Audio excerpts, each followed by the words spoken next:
Bismillahirrahmanirrahim. Assalamualaikum warahmatullahi wabarakatuh. Halo semuanya, apa kabar? Gimana mental aman? Hati aman? Semoga baik-baik saja ya teman-teman. Dan juga semoga senantiasa diberikan kesehatan dan diberikan perlindungan oleh Allah Subhanahu wa taala. Alhamdulillah pada kesempatan yang berbahagia ini kita masih diberikan kesehatan walafiat dan juga jangan lupa bersyukur ya teman-teman di setiap waktu, karena dalam setiap detik, menit maupun jam Allah selalu memberikan hal-hal nikmat kepada kita. Contohnya nikmat yang paling kecil yaitu nikmat bernapas. Jadi ketika kita tidak memberikan napas, otomatis kita tidak bisa bertatap muka lagi seperti ini ya teman-teman. Jadi jangan lupa bersyukur dengan mengucapkan alhamdulillah di setiap saat. Sebelumnya perkenalkan, nama saya Penny, saya dari mahasiswa Universitas Islam Al-Hidayah Kuningan, Prodi Pendidikan Agama Islam semester 5. Kali ini saya akan sedikit membahas topik yang sangat penting dan relevan bagi teman-teman. Mungkin teman-teman juga udah tahu ya mengenai narkoba. Karena mungkin teman-teman juga sudah mengetahui dari berita-berita TV, postingan-postingan poster-poster di jalanan ataupun di polsek, bahkan di sosmed Facebook, IG, TikTok dan sebagainya. Jadi selaku kita makhluk sosial, kita juga perlu tahu narkoba itu apa. Kita juga perlu tahu apa sih penyebab penyalahgunaan narkoba. Padahal narkoba itu mahal, tapi banyak yang meminatinya gitu. Padahal juga merusak organ maupun psikisnya. Jadi dan juga kita juga ada dampaknya dari penggunaan narkoba, tapi banyak meminatinya. Jadi yuk simak satu persatu untuk menjawab semua pertanyaan-pertanyaan tadi. Yang pertama yaitu apa sih narkoba? Mungkin teman-teman di sini sudah mendengar ya narkoba, jangan memakai narkoba, jangan sama narkoba, jangan terjerumus narkoba. Banyak lagi poster-poster yang melarang kita narkoba. Tapi sebagian banyak orang yang bisa mengkonsumsinya. Karena apa? Nah, yuk simak selanjutnya. Sebelumnya, narkoba. Mungkin narkoba ini adalah singkatan dari berbagai-bagai obat, berbagai-bagai dari narkotika, berbagai-bagai dari zat-zat. Jadi disimpulkanlah bahwasannya itu narkoba. Jadi narkoba adalah zat atau obat yang dapat mempengaruhi cara bekerjanya otak dan tubuh, di mana penggunaan narkoba ini juga bisa mengubah perasaan, cara berpikir dan cara berperilaku seseorang. Biasanya ketika seseorang yang tadinya belum memakai narkoba, orangnya ramah, orang yang baik, suka membantu, suka gotong royong, suka bersosial. Tapi ketika sudah memasuki atau sudah memakai atau udah kecanduan narkoba, maka sifat-sifat tersebut akan hilang karena perubahan dari perilaku maupun psikisnya sudah tereliminasi oleh narkoba. Juga narkoba ini juga mengakibatkan sangat merugikan diri sendiri, yakni yaitu kehilangan karir, di penjara, kehilangan keluarga, kehilangan percintaan, maupun kehilangan impian. Jadi, lalu apa saja sih narkoba itu? Jadi, apa saja jenis-jenis narkoba? Nah, mungkin narkoba ini enggak hanya minuman miras, tidak. Narkoba ini banyak jenis-jenisnya yang sering digunakan pada saat ini, yaitu seperti ganja, heroin, sabu-sabu, miras dan sebagainya. Jadi Dalam setiap jenis-jenis narkoba tersebut memiliki dampak berbeda pada tubuh. Akan tetapi juga semuanya memiliki potensi untuk menimbulkan kecanduan dari merusak kehidupan seseorang. Jadi apa sih dampak dari negatif dari narkoba ini? Kenapa banyak masyarakat kalangan remaja, kalangan dewasa yang banyak mengkonsumsi narkoba, padahal banyak dampak-dampak negatif dari tubuh maupun psikologisnya. Mungkin di sini ada dampak dari tubuh kita seperti ginjal, hati, paru-paru, bahkan otak pun bisa berubah karena sudah memakai narkoba. Ada juga dampak negatif dari psikologisnya, yaitu gangguan jiwa, temperamental, depresi, kecemasan, sehingga gangguan perilaku. Biasanya ketika seseorang sudah memakai atau mencoba atau bahkan kecanduan pun, maka sifat kepribadian yang tadinya baik akan menjadi buruk, akan lebih keras, temperamental, gampang ambek, gampang marah. Karena apa ya itu? Kalau sudah kecanduan, kalau dosisnya sudah habis, maka disitulah emosionalnya meningkat. Gimana caranya ketika dosis tersebut habis, harus mengambil lagi, yaitu memakai lagi narkoba. Kadang-kadang seseorang itu tidak punya uang, karena kan mahal emang narkoba ataupun sebagainya ya. Kadang-kadang kalau tidak punya uang, suka merampok, minta paksa ke orang tua, merampok dari sana sini. Nah, atau malek di jalan-jalan. Nah, intilah ini adalah dampak negatif dari narkoba. Bahkan penggunaan narkoba ini juga bisa mengakibatkan seseorang itu overdosis. Mungkin ini mengakibatkan sangat fatal, karena overdosis inilah akan mengakibatkan seseorang bisa membunuh atau meninggal. Kenapa adanya overdosis? Karena ketika seseorang mungkin ya ketika masalahnya sudah banyak, terpendam lama, masalahnya makin runyam, pada akhirnya pun untuk mencoba menambahkan dosis lebih banyak agar masalahnya cepat kelar. Padahal itu hanya solusi sementara gitu. Jadi dengan kecanduan inilah seseorang akan menghancurkan karir, pendidikan, keluarga, percintaan, bahkan impian pun akan hancur ketika seseorang sudah memakai narkoba. Banyak artis-artis yang memakai narkoba sabu-sabu. Ketika memakai, muncullah berita artis ini memakai narkoba ini, maka banyak hujatan-hujatan netizen yang mengolok-olok seseorang artis tersebut dan sangat disayangkan. Lalu apa saja sih penyebab seseorang itu terjerumus ke dalam penggunaan narkoba? Dan kenapa banyak sekali orang-orang dan pada akhirnya pun tergoda untuk mencobanya? Sebelumnya ada banyak sekali faktor-faktor yang mempengaruhi seseorang untuk menggunakan narkoba. Banyak sekali faktornya. Tetapi di sini saya akan membahas mengenai faktor-faktor yang sangat relevan dan paling utama dalam kehidupan di era ini.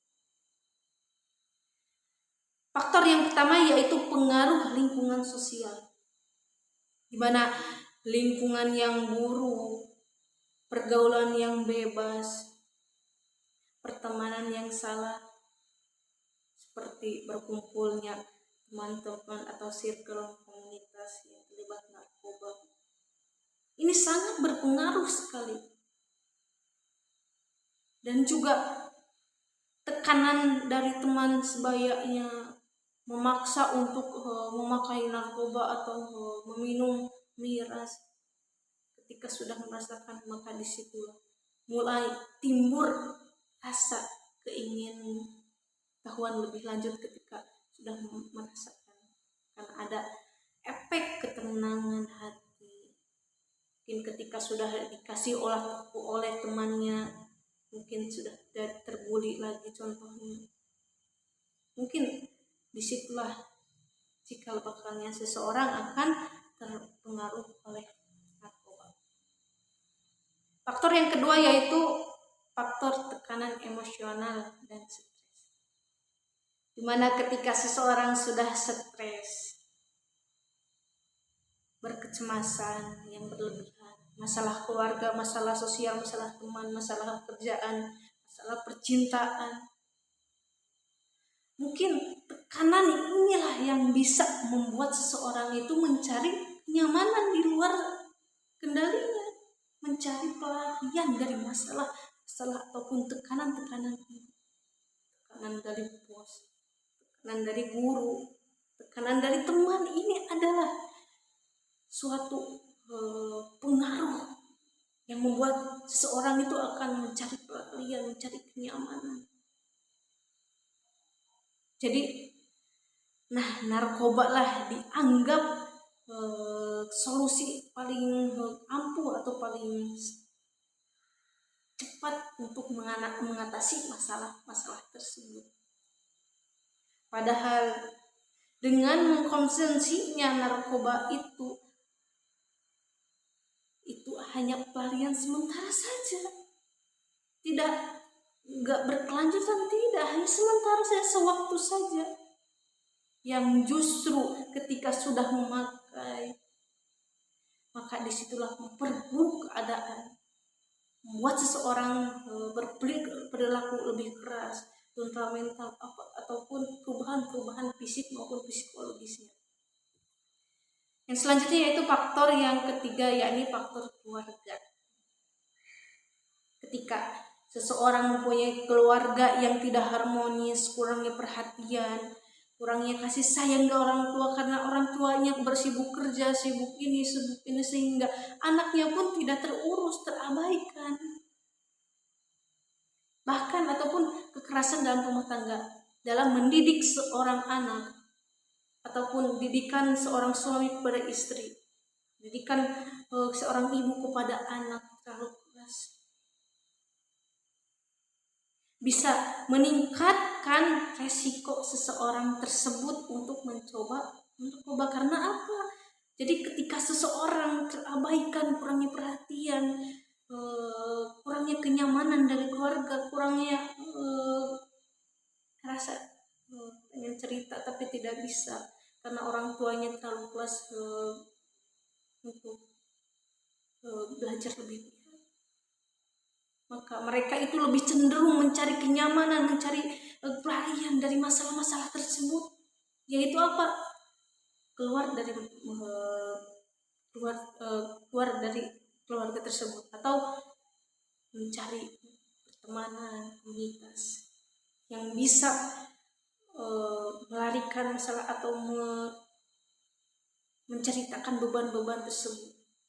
Nah, disinilah ketika kesalahannya, di mana seorang tersebut akan memilih pertemanan atau komunitas yang salah. Yang selanjutnya yaitu faktor biologis atau genetik, di mana beberapa pakar ahli penelitian menunjukkan bahwasannya kecenderungannya untuk kecanduan narkoba ini bisa berpengaruh dalam sistem genetik atau turunan. Jika sudah ada riwayat seseorang, keluarga, nenek, suami, ataupun ayah, saudara, sesepuh, dan sebagainya sudah mencoba atau memakai narkoba, maka seorang keturunan pun lebih beresiko untuk menggunakannya. Yang selanjutnya, jadi apa sih yang harus kita lakukan untuk menghindar dari narkoba tersebut? Apa yang kita lakukan terhindar dari narkoba tersebut? Bagaimana caranya agar kita bisa melawan keterpengaruhnya buruk narkoba tersebut. Nah, yang pertama yaitu pentingnya pendidikan dan komunikasi, di mana komunikasi yang baik dalam keluarga, dalam pendidikan, dalam lingkungan sekolah, lingkungan pertemanan, lingkungan perkuliahan. Ini adalah memiliki peran besar dalam mendidik seseorang agar tidak terpengaruh dengan narkoba. Dengan adanya komunikasi yang baik, pendidikan yang baik, maka seseorang itu pun ketika ada masalah akan diungkapkan, akan diceritakan kepada seorang guru, kepada orang tua. Karena apa ya? Itu komunikasi yang baik. Karena sudah keterbukaan dirinya untuk menceritakan hal-hal masalah-masalah dari temannya, masalah pertemanan, percintaan, bahkan dari masalah pekerjaan atau tekanan dari bos gitu ya, kalau di pekerjaan itu. Jadi peran pendidik maupun orang tua ini sangat penting dalam hal ini. Jadi orang tua juga harus memberikan contoh yang baik dan mengajarkan hal-hal yang berpositif, mencontohkan hal baik. Tidak hanya membicarakan, menasihati, tidak, tapi harus mencontoh oleh orang tua tersebut. Karena kalau seorang anak pengen dihormati, dihargai, maka harus mencontoh dulu orang tuanya dan harus menasihati anak saudara untuk membuat keputusan sendiri itu yang baik-baik saja. Yang selanjutnya yaitu membangun dukungan sosial yang positif, dimana kita juga harus melibatkan waktu kita berorganisasi, ikut majelis-majelis ilmu, olahraga, ikut seni ekstrakurikuler. Jadi sebagaimana sesibuk apapun kita harus mempunyai waktu untuk diri sendiri, untuk menyenangi diri sendiri. Jadi kalau kita punya hobi, punya kesukaan, punya suka dalam segala hal, maka disitulah ketika ada waktu luang tidak akan terpengaruh oleh hal-hal yang buruk. Karena apa? Karena dalam dirinya itu sudah punya pendirian, yaitu kesibukan hal-hal yang baik gitu ya. Dan bagian yang terakhir ini, jika teman-teman, saudara ataupun dan lain-lainnya sudah terjerumus, terlanjur memakai narkoba, jangan ragu untuk mencari bantuan dari sosial. Banyak orang-orang baik itu. Jangan dipandang sebelah mata, tetangga ini mah nggak baik, di sini suka ngomongin, suka gibahin. Enggak semuanya orang itu buruk. Banyak orang-orang baik juga di luar sana. Tidak harus di lingkungan tersebut. Banyak sekarang banyak konsultasi ketika sudah lanjut memakai, itu konsultasi. Banyak rehabilitas juga. Nah itu kita harus manfaatkan sebaik mungkin adanya konseling, rehabilitasi ini sebaik mungkin. Dan juga dukungan sosial. Ketika kita sudah memakai, sudah terjerumus dalam narkoba, pentingnya dukungan sosial ataupun orang tua, pendidik ataupun guru, bahkan teman pun, ini sangat penting dukungan ini. Ini saling menguatkan. Ketika seseorang sudah menggunakan narkoba, mungkin seseorang itu akan minder, akan merasa salah karena sudah memakai narkoba. Maka peran penting dari pendidik, guru ataupun teman yaitu untuk menguatkan dirinya untuk lebih baik dari kemarin-kemarin. Tidak ada kata terlambat untuk berubah. Jadi narkoba bisa menghancurkan hidup kita, tetapi kita juga punya kendali untuk merubah pola tersebut. Narkoba adalah dan bebas narkoba adalah masa depan yang lebih cerah. Mari sama-sama kita melawan pengaruh narkoba ini untuk diri kita sendiri, khususnya untuk menyayangi diri sendiri dan juga orang-orang tersayang di sekeliling kita. Mungkin itu yang dapat saya sampaikan, kurang lebihnya mohon dimaafkan. Mungkin banyak ada kesalahan-kesalahan yang saya ucapkan, mohon dimaklumi karena saya masih banyak sekali belajar dalam hal-hal ini. Cukup sekian yang saya sampaikan. Wabillahi taufiq wal hidayah. Assalamualaikum warahmatullahi wabarakatuh.